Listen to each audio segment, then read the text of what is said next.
This is a Range Rover Sport SV. It's the pinnacle of luxury. Sporty.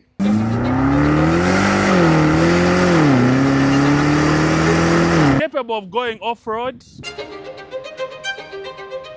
Did I mention there's only 2 of these in Uganda?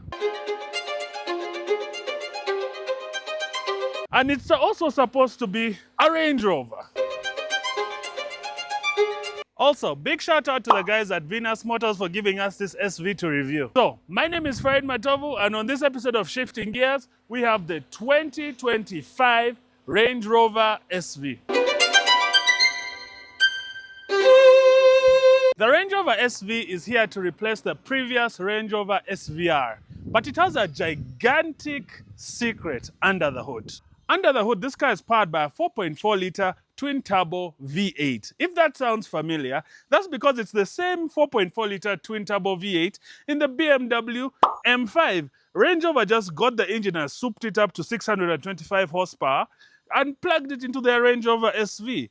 And it's a big departure from the previous 5-litre SVR. I know you're wondering, what's the difference between this and a normal Range Rover? What they did to the SV is that they removed 75 kilos to make it lighter, and they did it with one magical item. That would be carbon fiber, carbon fiber, carbon fiber, carbon fiber, carbon fiber, and carbon fiber. To make it look different from the normal Range Rover, they've given it a different style body kit which makes it look wider and meaner. It's gotten a new front splitter. It's finished in this beautiful bronze paint. For reference, here's what the normal Range Rover Sport looks like. And here at the back, to make it different, they've given it a different style diffuser and quad tips which sound like.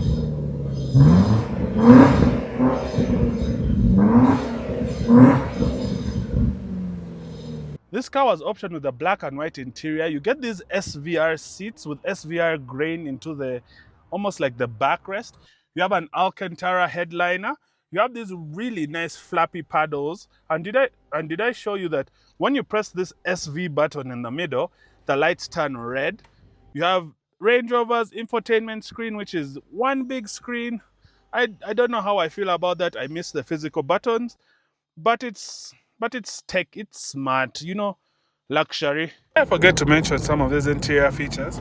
You get a wireless charger here to charge your phone. You have your 2 cup holders. When you open here, it acts as a fridge so you can keep your drinks cold. To open up your different glove compartments, you just press there for the top, and then you press down for the lower one. This one comes with a digital mirror. It also has like its own mirror back here, which is digital, but this one came with an Alpine one. Like I said, here the Alcantara. And yeah, the SV button. This button is very tempting. Time for a backseat check. So now this is in my normal driving position. I need to stop pushing my chair so far back, but I have good headroom. These seats are also like almost similar design to the front, as if a bucket design. You have your 4-zone climate control back here. Like I said, this car really looks like it had the option for a sunroof, but Range Rover took it out. But other than that, I'm pretty comfortable. It's just that if I was a person in front who was tall like me, was driving, I'd kindly ask them to extend a bit in front. Just like all previous Range Rover Sports before, instead of getting the split tailgate, you get one tailgate. You have this massive boot. You can immediately lie down the front 2 chairs electronically using these 2 buttons here. You can even raise and lower the car to make it easy to get your luggage in and out. And of course, you get an electronic tailgate because putting it down with your own hand is for the poor. You know the main reason we buy this.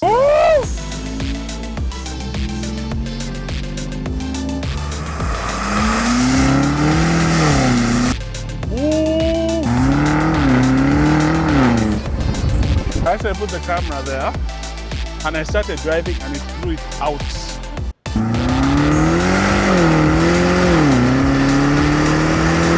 Okay, I normally shoot on BMW owners, but this engine is good. Now I can kind of tell you how this car feels like. It's like you're driving a muscle car.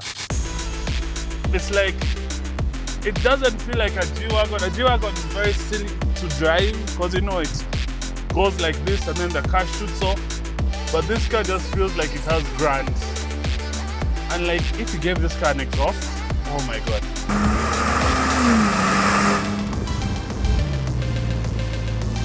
And the funny thing is this car is actually designed to be able to go off-road. So it can do all the typical Range Rover things, or it has all the different terrain controls and snow and mud. But we all know this car is only going to ever be driven at case. Please like and subscribe. I really appreciate it. It helps me grow the channel and helps me get more and more people to actually like give me cars to review like this. Very fun cars which you guys want to see. I don't want to just post for you guys Harriers and cars which are boring. So please hit that like button, subscribe. It really helps out. Guys, tell me, would you actually buy this? Would you buy a Range Rover?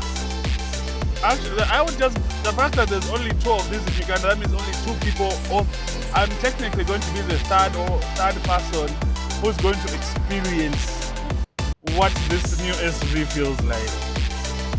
And my god, guys, if you love SUV, if you want to see another sporty SUV, please check out my other video here where I reviewed an M8, or maybe check out this other video where I went to the car show because the NCBA car show is coming up this year. So see you guys in the next one.